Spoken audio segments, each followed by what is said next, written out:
Early autumn is my favorite season to work in.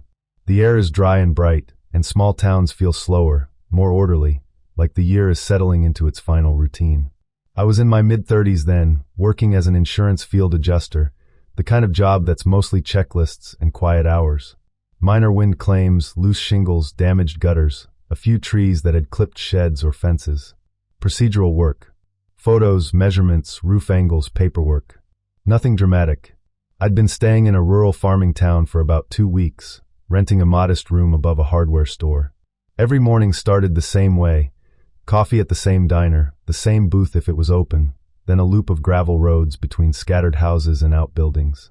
People here kept their yards neat. Even the older homes had trimmed edges and straight mailboxes. It was the kind of place where nothing unusual was supposed to happen. If you like these quiet, true-feeling accounts, you can subscribe. There are more like this. One afternoon, a new claim dropped into my system. Wind damage inspection for a vacant property on the edge of town. The file was thin in a way that usually meant corporate ownership. No local owner listed, just an out-of-county holding company, an address, and a lockbox code. No friendly contact number, no notes about pets, no call before arrival. Just a box to check and a deadline. It sat near a stretch of older homes that predated most of the town's development. I planned to knock it out between 2 other inspections. Simple in and out. Vacant properties are often easier. No one hovering, no small talk, no requests to take a look at the back porch while you're here. At the diner, I mentioned the street name while I was checking directions on my phone. The waitress paused with my cup halfway tilted. It wasn't a dramatic freeze, just half a second of stillness, like she'd heard something she didn't expect. Then she set the coffee down and, in the same casual voice she used for everything, suggested I take the long way around because the roads were rough over there. It felt like small-town fussiness. Nothing more. Still, the street name stayed in my mind longer than it should have. Driving out there, I noticed the change before I saw the house. The road was lined with properties that looked lived in and maintained. Lawns trimmed short, porch steps swept, pickup trucks angled in driveways like they'd been parked that way every evening for years. Mailboxes were upright, numbers visible, little flags unbent. Even the ditches looked cleaned out. Then, at the very end, the maintenance stopped abruptly. One property sat back from the road, partially obscured by trees, like the land itself had decided to swallow it. The grass near the boundary line looked untouched, too tall and uneven compared to the neighboring yards. Not wild, exactly. More like it had been avoided on purpose, like no one wanted to cross a certain invisible edge. The gravel driveway showed no tire tracks, no fresh stone disturbed, no footprints near the porch. The lockbox hung where it should, metal dull in the sun. Technically normal.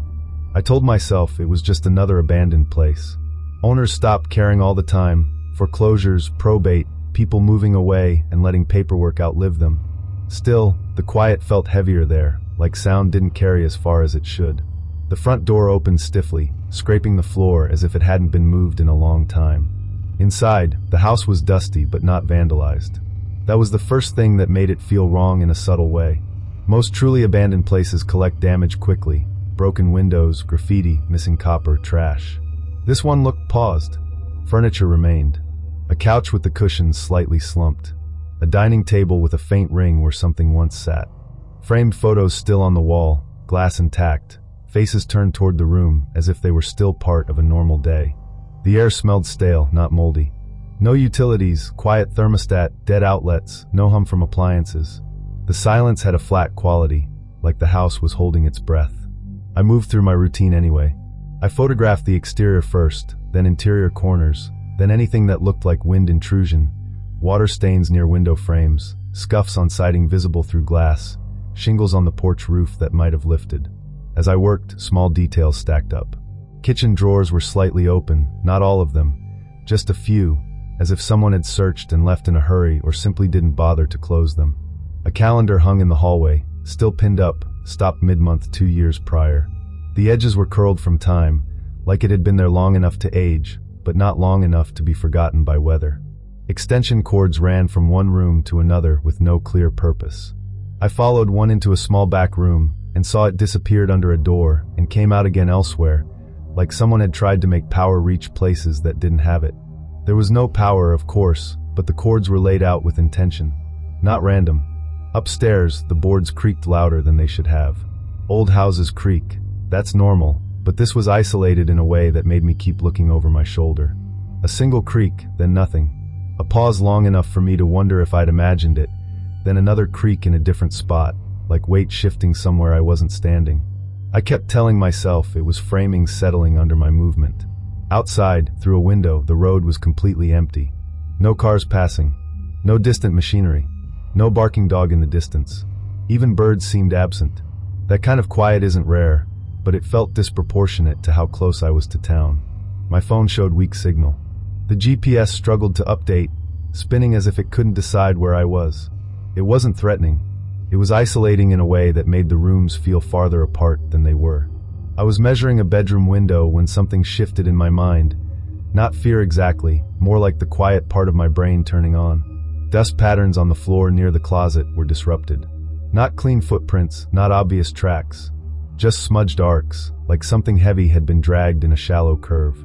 The rest of the dust was undisturbed, evenly settled like a soft gray film. That was the problem. If someone had walked through, the dust would show it in more than one place. If no one had been there, nothing would be disturbed.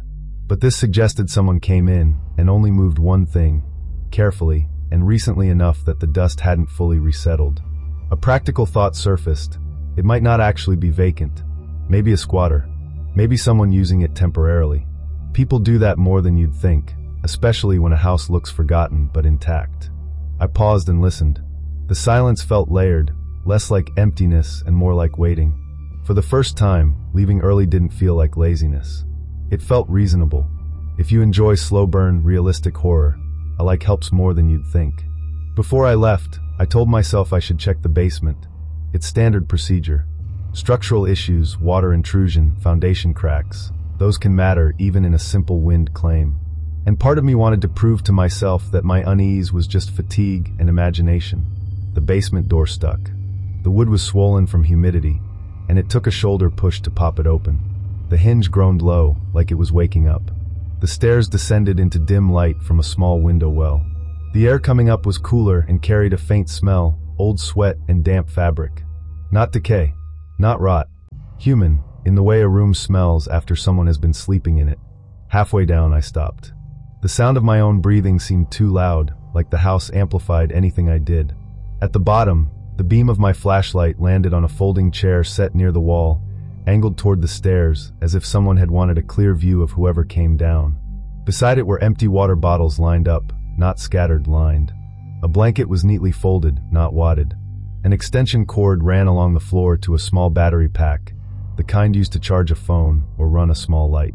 Someone had been staying there. Recently. It wasn't the messiness that hit me, it was the organization. The care. The sense that this wasn't desperation. It was routine. As that realization settled, there was a sound overhead. A slow floorboard creak directly above the basement stairs. Not a settling groan, not a long complaint of old wood. A single, deliberate creak, like a foot placed carefully. Then another. Measured. Controlled.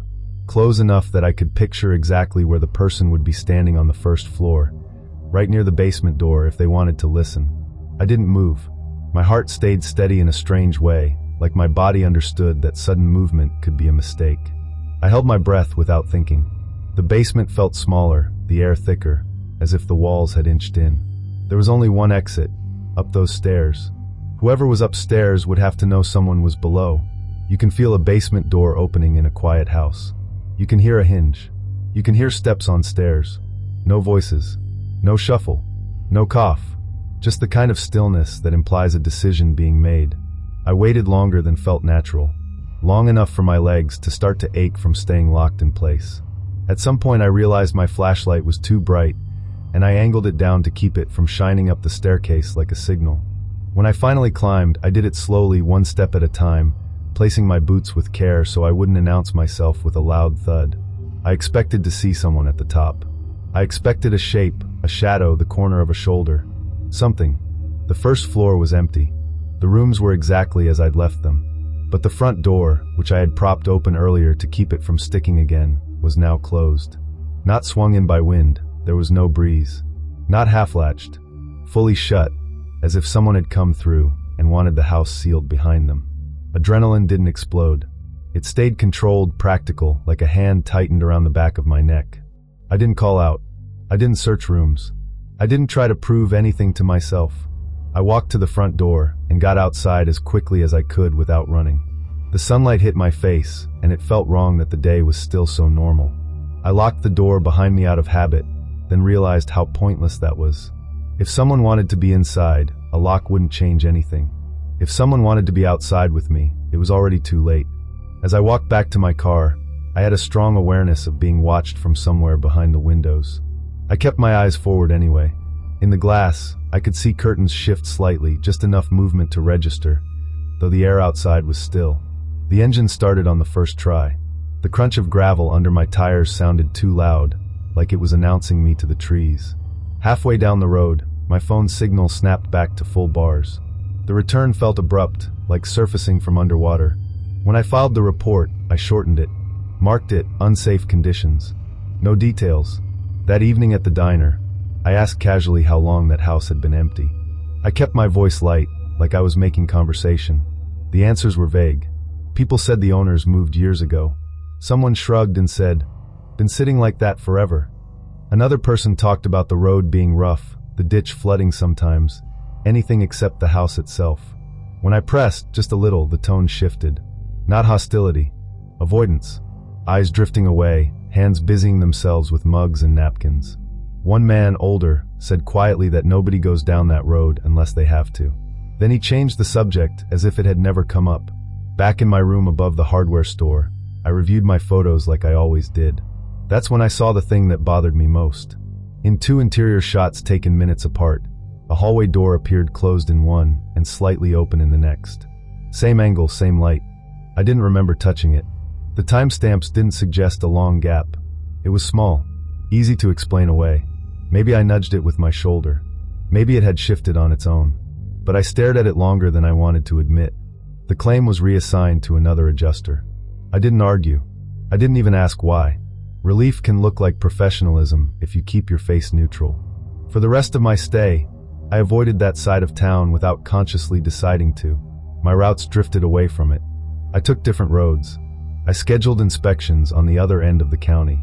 If I caught the street name in my head, I let it pass like a bad thought. Every small town seems to have one place people collectively ignore. No signs, no warnings, just a shared understanding not to get involved. The unsettling part isn't that someone might have been living there.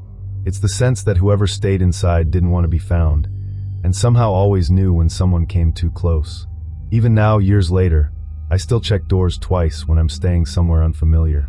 Not because of what I saw, because of those careful, deliberate footsteps overhead, slow, measured, like they were deciding what to do next. If this story lingered with you, share it with someone who likes grounded horror. And if you want the next account, you can subscribe, quietly, like keeping a light on in the next room. Late winter has a way of flattening everything. The days stay overcast, and even at noon the light never really commits.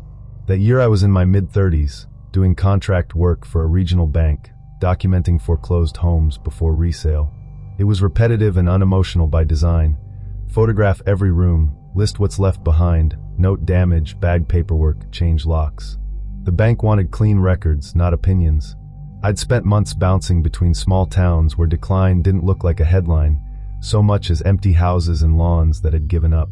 It wasn't dramatic work, just quiet evidence of people leaving. This particular town felt older than most. Brick storefronts with faded signs, one grocery, one pharmacy, and streets that emptied fast once dusk started to fall. People nodded politely, but didn't linger. I liked it that way. Predictable, solitary, procedural. Houses were just structures. Nothing personal. If you prefer these grounded, real-style accounts, you can subscribe for more. A new assignment came through late morning.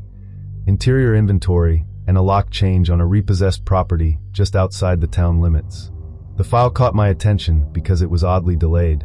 The notes showed multiple missed contractor attempts, names, dates, no access, unable to complete, but no explanation why. No photos attached. No follow-up. Just a quiet trail of incomplete work. The house was listed as vacant for nearly a year. Utilities disconnected. Standard foreclosure. I stopped at the hardware store for locks and a fresh box of contractor bags. While the clerk scanned the deadbolt set, I mentioned the address, mostly to confirm I was pronouncing the road name right. He paused for too long, like his mind had to cross a distance before returning. Then he said the road sometimes floods and people don't usually bother going out there. It sounded like rural inconvenience. Mud and washouts. A road no one wants to drive in winter. The job should have taken under an hour. Photograph contents, bag paperwork, secure doors, leave. Simple. The road narrowed as soon as I left town. Cracked pavement, shallow potholes holding dull gray water, and a shoulder that disappeared into winter grass. A few houses appeared along the way, set back, wood smoke smelling, with light behind curtains. But each driveway stopped short of the direction I was heading, like no one lived beyond a certain point. Past a bend, there were no more tire marks in the thin roadside snow, only wind-scuffed patches and old tracks filled in again. The property sat behind a line of bare trees. The house itself looked intact. Too intact. The windows were clean. The gutters looked recently cleared. There weren't icicles hanging from clogged edges or sagging downspouts. For a foreclosure vacant a year, it was strange. Most abandoned places start to advertise it quickly. There was no mailbox. No number on the post. Just a plain piece of wood beside the road, like someone had removed the identifying parts. The yard wasn't overgrown either. The grass looked trimmed weeks ago, short, even, not the shaggy dead winter mat you see when no one cares. I told myself a neighbor must be maintaining it. Small towns do that sometimes out of habit or obligation.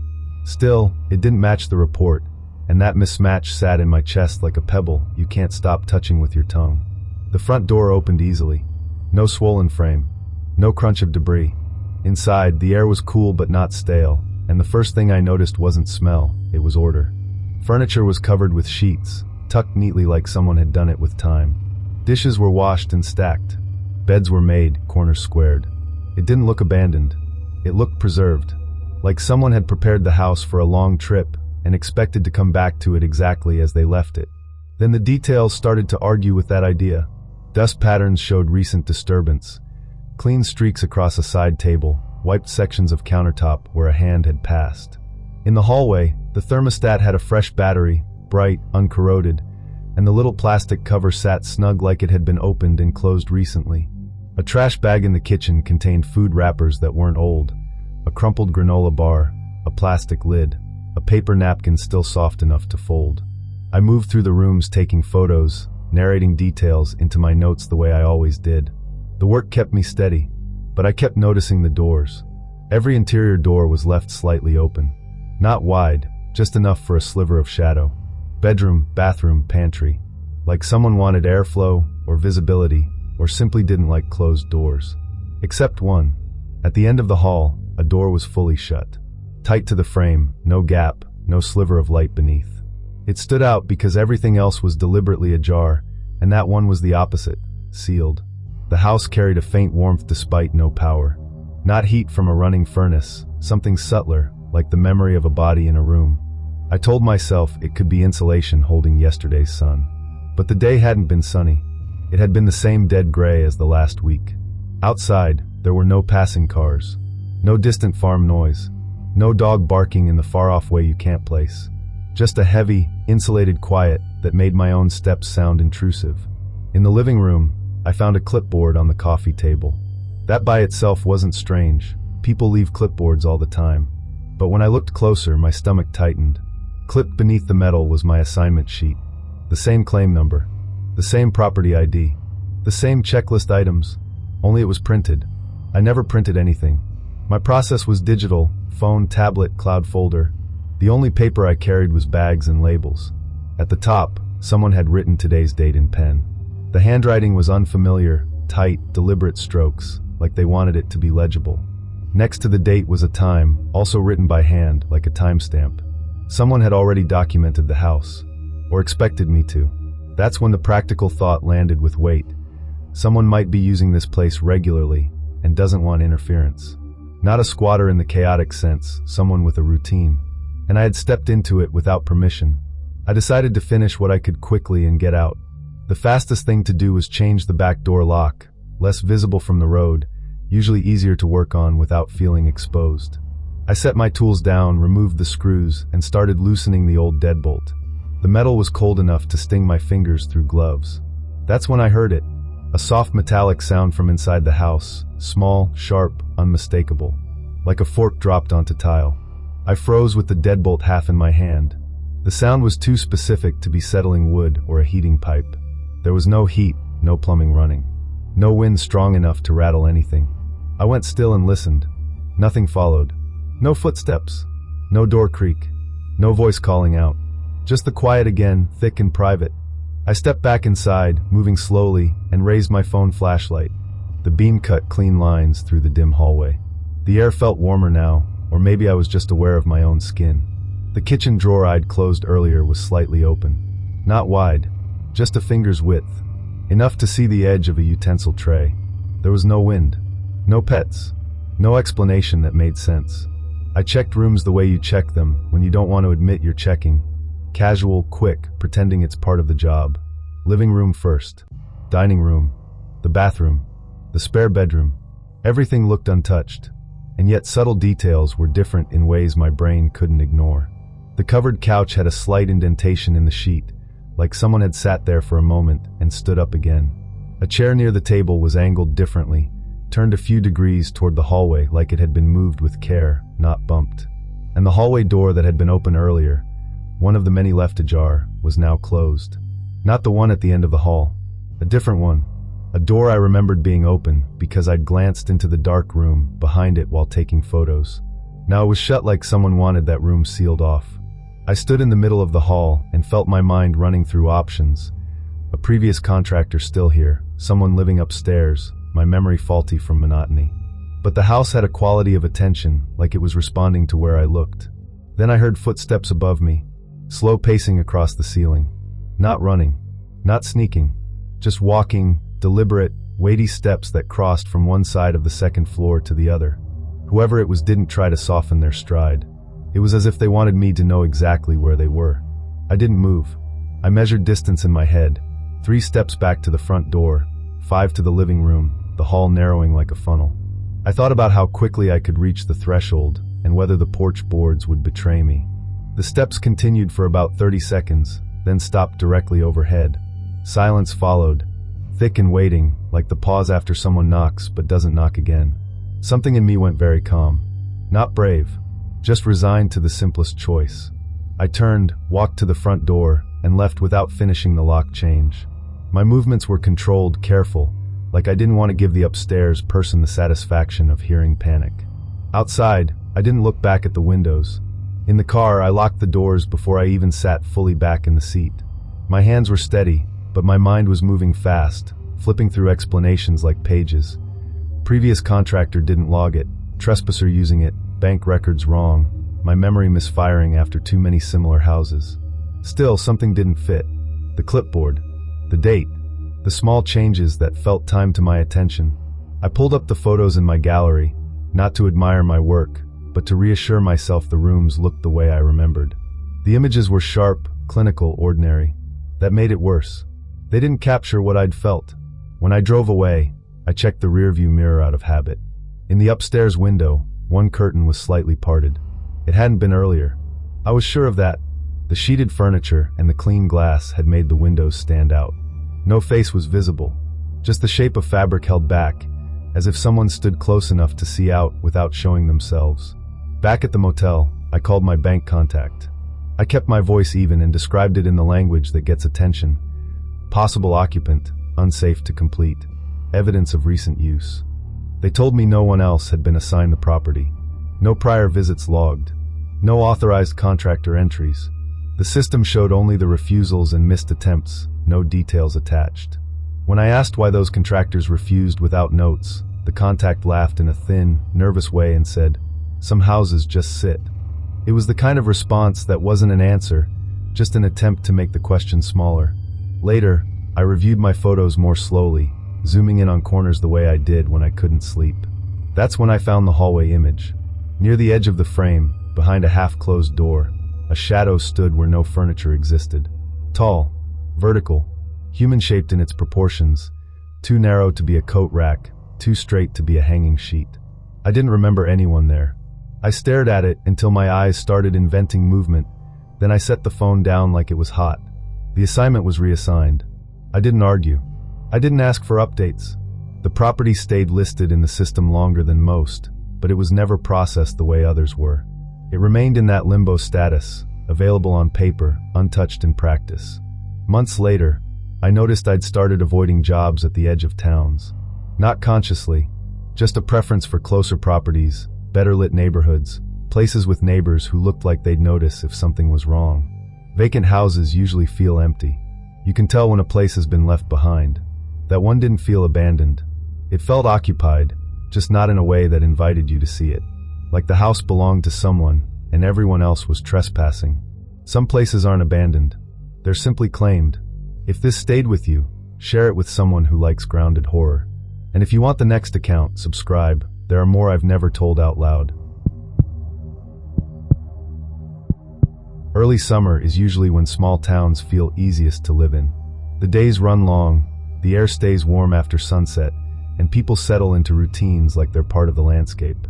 I was in my mid-30s, temporarily renting a small house while I supervised a 3-month construction project at the local water treatment plant. My days were practical and full: permits, inspections, contractor schedules, and the kind of quiet problem-solving that never makes a story worth telling. Evenings were domestic and slow. Groceries after work, laundry on a weekday, a little TV to bring the day down. The neighborhood was modest but kept up: retirees on porches, porch lights timed to dusk, hedges trimmed to clean lines. It felt safe in an unremarkable way, which is the kind of safe I prefer. Predictable. If you like these true-feeling, grounded accounts, you can subscribe for more. The rental sat on a corner lot, and from my kitchen window, I could see most of the street without trying. That's how I noticed the house next door. It was an older 2-story place with tired siding and drawn curtains. No car in the driveway. No kids' toys. No lawn furniture. At first it looked simply empty, the way a house looks when it's waiting for someone to return, and no one ever does. But over several days, small oddities kept surfacing, tiny movements in a place that supposedly never moved. The trash bin would be on the curb one morning, then tucked back beside the garage the next, even though garbage day hadn't happened. A porch light would be on at dusk, then off again before midnight.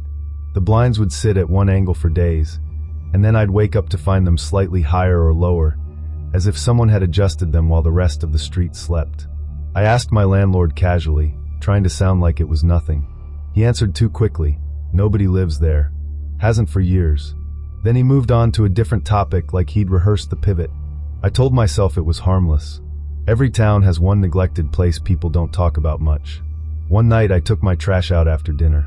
The air was still warm, and the sky was that deepening blue that makes you feel like summer has all the time in the world. As I closed my own bin, I heard a soft metallic clang from next door, like a screen door tapping shut. I looked over. All the windows were dark. No motion. No porch light. The house sat there the way it always did, quiet and shut. Wind, I told myself. Houses make noises. Metal expands and contracts. The next morning, though, there were fresh footprints on the dusty porch. Bare shoe prints, a single set, leading toward the side of the house. Not animal tracks. Not scuffs. A person's tread, clear enough to see the pattern. I stood at the edge of my yard and watched them for longer than I meant to, letting my mind do what it always does: build explanations. Teenagers cut through yards. Someone could be checking the place. Maybe the bank. Maybe a caretaker. Still, the prints ended at the wall. No exit trail. No continuation down the steps or across the grass. Just stopping. After that, I started noticing time. Not in an obsessive way at first. More like the way you notice a smoke detector chirp after it's done it twice. Lights in the neighbor's house would flick on for a few minutes somewhere between 2 and 3 in the morning. Not bright, not all rooms, just a dim glow behind curtains like a lamp turned on and then quickly off again. Sometimes, late at night with my own windows open, I'd hear what sounded like a faucet running. It wasn't loud enough to be my plumbing, and it wasn't constant, just a short rush of water, then silence again. The kind of sound that belongs to a kitchen sink being used by someone who doesn't want to be heard. Once, I saw the faint flicker of a TV screen behind the curtains, blue light shifting in that unmistakable rhythm. Then it went dark as if someone had noticed the reflection. During the day, the house looked untouched. Mail never accumulated. No flyers. No deliveries. But the trash bin would occasionally appear half full, the lid sitting slightly ajar as if it had been used recently. It wasn't overflowing or attracting animals. Just lived with. While mowing my small yard one Saturday, I noticed something else. The neighbors avoided looking at the property. People walked their dogs on the opposite sidewalk without seeming to decide it. They crossed at the corner like it was a habit. Conversations happened on porches, but they stopped short of glancing that direction, like the house carried a social gravity no one wanted to acknowledge. No one mentioned it, not even in the easy small talk way people mention abandoned places. The silence around it felt deliberate, like an unspoken agreement. Then there was the power outage. It started late evening, right as I was finishing a load of laundry. One moment the TV was on, the next the house went dead. My lamps blinked off. The hum of my refrigerator stopped. Outside, the street dipped into sudden darkness. Porch lights gone, windows dim. The whole block quieted like it was listening. Except the house next door. A dim yellow light glowed steadily behind the curtains.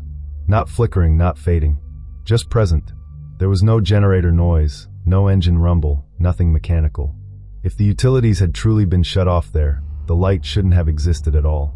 I stood at my own front window longer than I meant to, the way you stand when your brain is trying to decide if it's allowed to feel uneasy.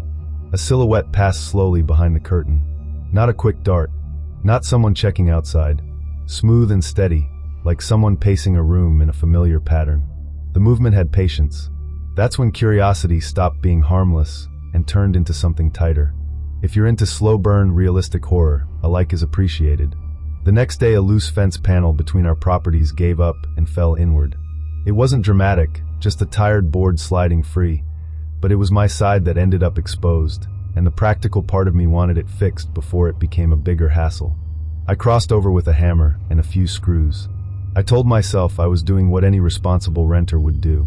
I also told myself that if the house truly was empty, there was nothing to worry about. Up close, the air near the neighbor's back porch smelled faintly lived in. Not rotten, not dusty, more like soap, cooking oil, and something warm, like fabric that had been near a person's skin. I stopped at the back door without meaning to. The door was slightly open, just enough to show a dark wedge of interior. Inside was quiet. Through the gap, I could see a narrow hallway.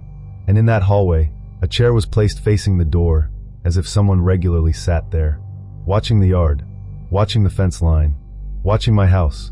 On the floor beside the chair were small, ordinary items arranged in a way that made my mouth go dry. Empty food cans, folded blankets, a loose cluster of batteries. Not trash thrown down.